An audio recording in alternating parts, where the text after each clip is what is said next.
So hello दोस्तों, welcome to my channel. आज के इस वीडियो में हम लोग यहाँ पर बात करेंगे प्रॉफिट एंड लॉस के इस क्वेश्चन के बारे में। क्वेश्चन क्या है सबसे पहले वो समझ लेते हैं। क्वेश्चन क्या बोल रहा है यहाँ पर कि cost price of an article is 80% of its selling price. जो एक आर्टिकल है, एक वस्तु है, एक चीज है, उसकी कॉस्ट प्राइस का मतलब होता है कि जिस अमाउंट में आप उसको खरीद रहे हो। मान लो एक वस्तु है, एक चीज है, इसको आप खरीद रहे हो कॉस्ट प्राइस में और इसको बेच रहे हो सेलिंग प्राइस में। ये चीज समझ में आ गया? ठीक है। उन्होंने क्या बोला है, cost price of an article, इस आर्टिकल का कॉस्ट प्राइस सेलिंग प्राइस से 80% है। कितना परसेंट है? 80%। मान लो सेलिंग प्राइस 100 रुपये की है। मान लो इस साबुन मान लेते हैं, सोप की सेलिंग प्राइस, मतलब आप एक साबुन 100 रुपए में बेच रहे हो, ठीक है। तो उसकी कॉस्ट प्राइस उस हिसाब से 100 रुपए का 80% कितना हुआ? 100 रुपए का 1% 1 रुपया होता है। 100 रुपए का 2% 2 रुपया होता है। तो 100 रुपए का 80% कितना आएगा? 80 रुपया, ठीक है। तो 80 रुपीज में आपने इसको खरीदा था, कॉस्ट प्राइस हो गई।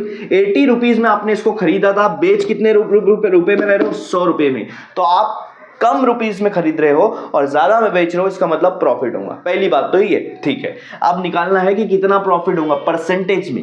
तो सबसे पहले अब रुपीस में निकालो। 100 रुपए में कोई चीज बेच रहे हो 80 में लाकर, तो कितने रुपए का प्रॉफिट हुआ? 100 माइनस 80, कितने रुपए का प्रॉफिट हुआ? 20 रुपए का। कितने रुपए का प्रॉफिट हुआ? 20 रुपए का। मुझे क्या चाहिए? परसेंटेज। अब एक चीज समझ लो, जब आपको रुपीस पता है, कॉस्ट प्राइस मतलब उसको कितने में खरीदा, उसको कितने में बेच रहे हो, ये आपको पता है अगर, ठीक है, तो उसका परसेंटेज कैसे निकालते हैं? जितना प्रॉफिट हुआ वो ऊपर लिखो, ठीक है। हाँ, जितने में उसको खरीदा था वो नीचे लिखो। खरीदा किस में था? कॉस्ट प्राइस में। कॉस्ट प्राइस कितना हमने माना? 80 रुपीज। कितना है? 80 रुपीज। और परसेंटेज निकालने के लिए 100 रुपए से 100 से मल्टीप्लाई करो, 100 से, ठीक है।